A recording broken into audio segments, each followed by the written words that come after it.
Bismillahirrahmanirrahim. Assalamu alaikum. My name is Ahmed Nadeem and I'm your teacher for statistics. Students, आज बहुत एक important chapter हम start करने के लिए जा रहे हैं और वो है एक्सपेरिमेंटल डिज़ाइन। इसको हम डिज़ाइन ऑफ एक्सपेरिमेंट भी कहते हैं क्योंकि डिफरेंट एस्पेक्ट्स में हम इसकी डिफरेंट कंसिडरेशंस भी करते हैं। तो चलिए बोर्ड की तरफ देखते हैं और आज के टॉपिक को अंडरस्टैंड करते हैं।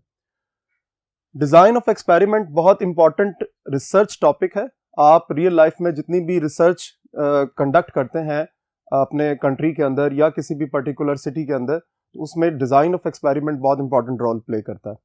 इसमें सबसे इंपॉर्टेंट जो चीज़ है वो आपको इसका बैकग्राउंड याद रखना है कि हम रियल लाइफ में बहुत से रिजल्ट्स निकालते हैं।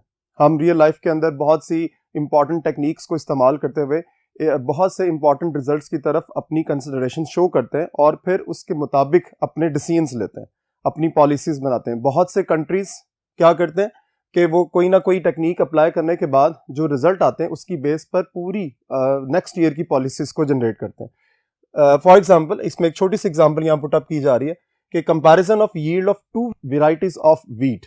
जब हम किसी सिचुएशन के अंदर दो वेराइटीज ऑफ वीट को कंसिडर करते हैं तो उसमें हम किसी भी तौर पर ये रिजल्ट अखज़ नहीं कर सकते कि हमारे पास जो पहली वीट है जो किसी एक एरिया ए में एग्जिस्ट कर रही है और जो दूसरी वीट एरिया बी में एग्जिस्ट कर रही है वो उससे बेटर है, क्योंकि हमारे पास बहुत से हिडन फैक्टर्स होते हैं। लाइक अगर हम देखें कि हम जो टू वेराइटीज ऑफ वीट को कंपेयर कर रहे हैं, वो एक है हॉट एरिया ऑफ डी आईहान यानी डेरा इस्माइल खान और दूसरी कोल्ड एरिया ऑफ सवात में। यानी आप खुद बहुत अच्छे तरीके से जानते हैं कि सवात का एरिया जो है वो डिफरेंट है डेरा इस्माइल खान से। यानी आप यूँ कह सकते हैं कि अगर हम कोई पर्टिकुलर कल्टीवेशन करते हैं डेरा इस्माइल खान में और उसी हवाले से हम कोई सेम कल्टीवेशन जो है वो सवात के अंदर करते हैं तो हमारे पास रिजल्ट्स में कोई ना कोई डिफरेंस क्रिएट हो सकता है। लेकिन जब इन जनरल हम कोई रिजल्ट ऑब्टेन करते हैं और उस रिजल्ट की बेस पर हम वही टेक्निक या वही जो कंसिडरेशंस हैं वो ओवरऑल अप्लाई कर देते हैं तो हमारे लिए काफ़ी प्रॉब्लम्स होती हैं, क्योंकि हमारे पास बहुत से ऐसे हिडन फैक्टर्स होते हैं कि जिसको कंसिडर करना बहुत ज़रूरी है। लाइक आप यूँ कह सकते हैं कि कौन कौन से फैक्टर्स हो सकते हैं जब हम yield of to varieties of wheat को कंसिडर कर रहे हैं। तो हमारे पास सॉइल वो किस टाइप की है, ठीक है। इसके अलावा अमाउंट ऑफ वाटर जो अप्लाई की गई है उस एरिया के अंदर। फिर वेदर कंडीशंस, देखें हमने ये पहले ही बात कर दी है कि हॉट वेदर और कोल्ड वेदर के हवाले से हमारे पास डिफरेंट जो है वो यील्ड प्रोडक्शंस आ सकती हैं। इसी तरह सॉइल की जो अमाउंट है फर्टिलाइजर के अंदर, फिर इसके बाद कल्टीवेशन टेक्निक्स। ये वो कुछ फैक्टर्स हैं, अगर आप माइंड के अंदर रखें तो आप ज़रा गौर कीजिए। हमारे पास डिफरेंट एरियाज़ में डिफरेंट वेदर होता है। हमारे पास कल्टीवेशन के लिए जो सॉइल की अवेलेबिलिटी है वो डिफरेंट एरियाज़ में डिफरेंट होती है। सो ये कह देना कि डेरा इस्माइल खान की जो प्रोडक्शन है या यील्ड है वो सवात से बेहतर है, इस रिज़ल्ट की बेस पर हम आगे अपनी टेक्निक्स को या अपनी अजम्पशंस को कंसिडर करते हुए पॉलिसीज़ को जनरेट नहीं कर सकते।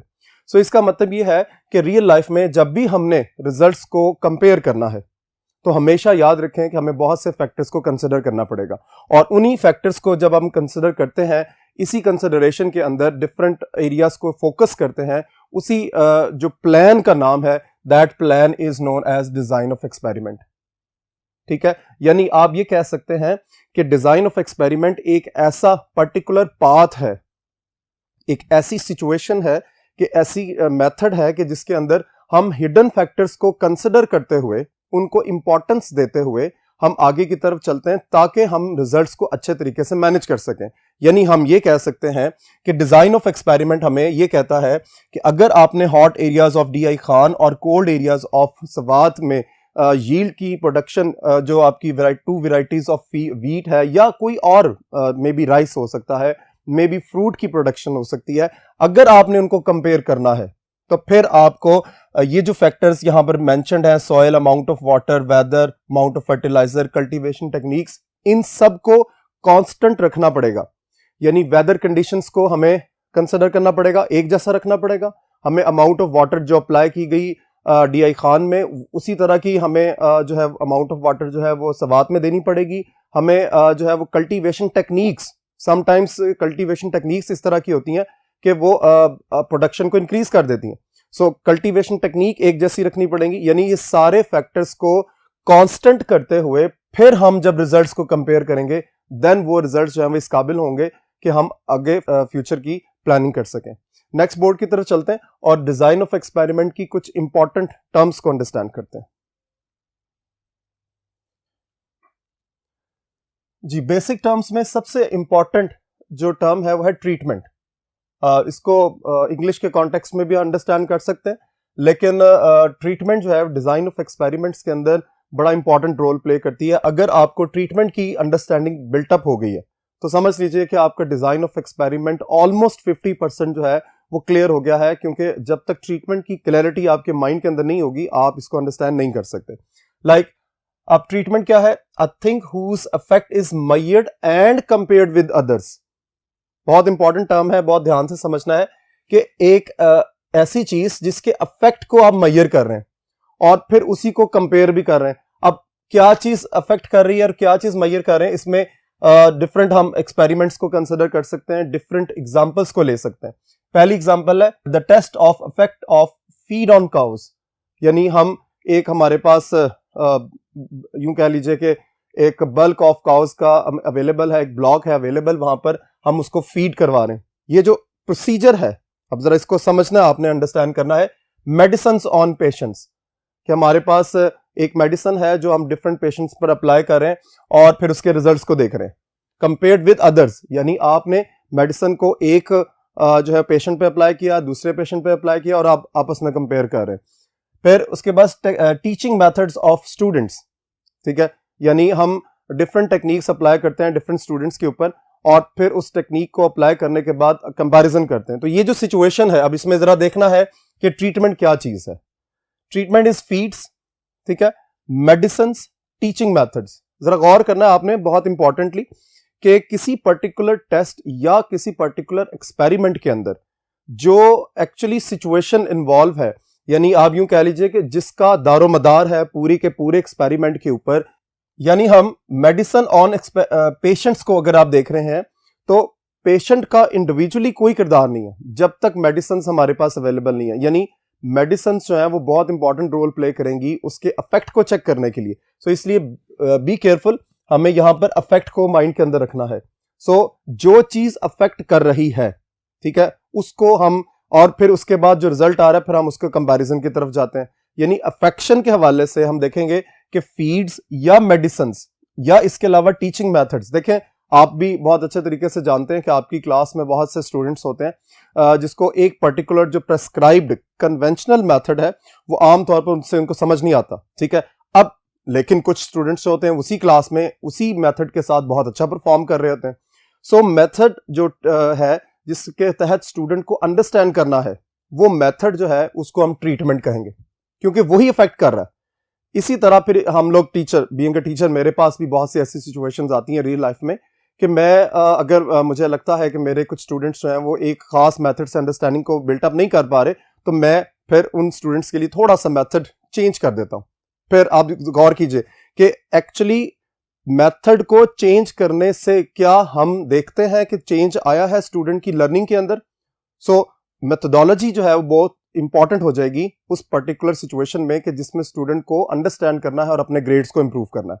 सो अफेक्ट इज मेजर्ड, यानी हम अफेक्ट को मेजर करते हैं एक ऐसी सिचुएशन जिसके अंदर हम इफेक्ट को मेजर करने के बाद उसका कंपैरिजन करते हैं, आगे फोकस करते हैं ताकि हम एनालिसिस में इजीली हो इसको परफॉर्म कर सकें। सो ये सारी की सारी ट्रीटमेंट्स हैं। इस ट्रीटमेंट के बाद जो हमारे पास सेकंड इंपॉर्टेंट बात है वो है एक्सपेरिमेंटल मटेरियल, ठीक है। सो आपने स्टार्ट से देखना है, आपने स्टार्ट से इस चीज को माइंड के अंदर रखना है कि क्या चीज किस पर फोकस किया जा रहा है, क्या चीज हमारे लिए इंपॉर्टेंट है। देखें, छोटी छोटी बातें हैं, ये सारी टर्म्स हैं जब आप अपने माइंड के अंदर रखेंगे तो फिर आपके पास एक्सपेरिमेंटल डिजाइन का एक लेआउट, एक स्ट्रक्चर बनेगा, ठीक है। सो उस स्ट्रक्चर को माइंड के अंदर रखते हुए आपने ये देखना है कि एक्सपेरिमेंटल मटेरियल क्या है, द टोटल मटेरियल और ऑब्जेक्ट्स, ठीक है, उस सिचुएशन में इन्वॉल्व हो। देखें, हम काउस को फीड करा रहे हैं, ठीक है, हम बीइंग अ टीचर मैं स्टूडेंट्स को मेथोडोलॉजीज दे रहा हूं। सो उस मेथोडोलॉजी को अंडरस्टैंड करते हुए आपने ये देखना है कि कौन कौन सा ओवरऑल मटेरियल क्या है जिसके ऊपर वो मेथोडोलॉजी अप्लाई की जा रही है, यानी फीड किस पर अप्लाई की जा रही है, मेडिसिन किस पर अप्लाई किए जा रहे हैं। सो वो जो ओवरऑल सिचुएशन है, जो ऑब्जेक्ट्स हैं काउस, ठीक है, इस सिचुएशन में जो मैंने आपकी एग्जांपल्स लिखी हैं। इसी तरह अगर क्लासरूम की बात की जाए तो मेथोडोलॉजी स्टूडेंट्स पर अप्लाई की जा रही है। तो जितने स्टूडेंट किसी पर्टिकुलर क्लास में बैठे हुए हैं और टीचर अपना मेथड उन पर अप्लाई कर रहा है, सो वो जो स्टूडेंट्स की तादाद है that is the experimental material, ठीक है। इसी तरह एक्सपेरिमेंटल यूनिट होगा, ठीक है। Smallest division of the experimental material, सबसे स्मॉलेस्ट डिवीजन, यानी आप यूं देखिए कि मटेरियल को आपने देख लिया, आपने काउज, बहुत सी काउज हैं, मे बी 30 हो सकती हैं उस पर्टिकुलर एक्सपेरिमेंट में, 50 हो सकती हैं, 100 हो सकती हैं। इसी तरह पेशेंट्स की तादाद जो है वो किसी हॉस्पिटल के ब्लॉक के अंदर जो है वो 100 हो सकती है, 200 हो सकती है। स्टूडेंट्स की तादाद एक क्लास के अंदर 50 हो सकती है, 40 हो सकती है। तो उन 40 स्टूडेंट्स को जब इंडिविजुअल डिवीजन यानी स्मॉलेस्ट डिवीजन की तरफ जाएंगे तो एक स्टूडेंट, ठीक है। इसी तरह 1 काउ, एक पेशेंट, वो जो एक पेशेंट है that is the experimental unit, यानी हम एक्सपेरिमेंट कर रहे हैं काउस को फीड करने का, हम एक्सपेरिमेंट कर रहे हैं टीचिंग मेथोडोलॉजी का। तो आपका मटेरियल स्टूडेंट्स हैं, ठीक है, जिसको हमने एक्सपेरिमेंटल मटेरियल कहा, और आपका जो स्मॉलेस्ट मटेरियल है, स्मॉलेस्ट यूनिट है इनफैक्ट, उस मटेरियल के अंदर जो एग्जिस्ट कर रहा है that is a student, a cow और अ पेशेंट, यानी 1 पेशेंट, 1 काउ और 1 student is your experimental unit on which experiment is applied, on which test is applied, ठीक हो गया। सो हम नेक्स्ट बोर्ड की तरफ चलते हैं और मजीद टर्म्स को अंडरस्टैंड करते हैं। जी, नेक्स्ट है हमारे पास yield, the result obtained from the experimental units after applying the treatment is called yield और रिस्पॉन्सेस। यानी आपने ये माइंड के अंदर रखना है कि किसी पर्टिकुलर सिचुएशन में, किसी पर्टिकुलर फोकस पॉइंट्स के अंदर हम जब देखते हैं जो रिजल्ट्स हमारे पास आ रहे हैं, उन रिजल्ट्स को हम जब परफॉर्मेंस के अंदर चेक करते हैं तो वही रिजल्ट्स जो है उसकी यील्ड होती है, या उसको हम क्या कहते हैं, प्रोडक्शन भी कह सकते हैं, उसको हम रिस्पॉन्सेस भी कह सकते हैं। यानी हमने, आप यूं कह सकते हैं, अभी पिछले बोर्ड पर हमने डिफरेंट एग्जांपल्स को कंसिडर किया था कि एक मेथड अप्लाई किया गया स्टूडेंट्स के ऊपर, और उस मेथड को अप्लाई करने के बाद जो रिजल्ट आया है, यानी आप यूं कह सकते हैं कि स्टूडेंट्स का जो ग्रेड्स आ रहे हैं, ठीक है। इसी तरह हमने काउ को फीड किया है एक किसी खास डाइट के ऊपर, तो उस डाइट को देने के बाद जो उनकी मिल्क प्रोडक्शन है उसको हम क्या कहेंगे, यील्ड, उसको कहेंगे रिस्पॉन्स, ठीक है।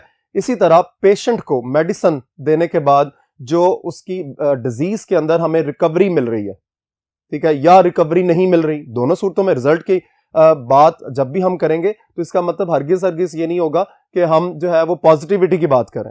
देखिए, ऐसा हो सकता है कि काउस को फीड करें और हमें अच्छा मिल्क ना मिले, उसकी प्रोडक्शन यानी इन टर्म्स ऑफ वेट जो है या इन लीटर्स हमें ज्यादा मिल्क की प्रोडक्शन ना मिले। सो रिजल्ट की बात हो रही है कि किसी पर्टिकुलर यूं कह लीजिए कि स्टेटमेंट के अंदर हम जब इसको कंसिडर करते हैं किसी सिचुएशन को, तो हम ये कह सकते हैं इस अजम्पशन के तहत कि ट्रीटमेंट को ओवरऑल प्रोसीड करने के बाद हमें जो रिजल्ट्स मिल रहे हैं, हमें जो रिस्पॉन्स मिल रहा है, उस रिस्पॉन्स का नाम है यील्ड। नेक्स्ट हमारे पास है ब्लॉक, ठीक है। ब्लॉक क्या है, a group of homogeneous material experimental units. अब मटेरियल यूनिट्स भी हो सकता है, ये एक्सपेरिमेंटल यूनिट्स भी हो सकता है। ये बड़ी इंपॉर्टेंट बात है, इस चीज को जरूर अंडरस्टैंड करना है, होमोजीनियस, ठीक है। होमोजीनियस एक्सपेरिमेंटल यूनिट्स का मतलब यह है कि आपके पास एक जैसी प्रॉपर्टीज या एक जैसे करेक्टरिस्टिक्स रखने वाले यूनिट्स को हम इकट्ठा कर देंगे। हम एक जैसे यूनिट्स को जो है वो एक जगह पर इकट्ठा करने के बाद जो ग्रुप बनाएंगे वो ग्रुप क्या कहलाएगा, ब्लॉक। अब इसमें बहुत सी एग्जांपल्स हो सकती हैं, हम इसको डिस्कस करते हैं।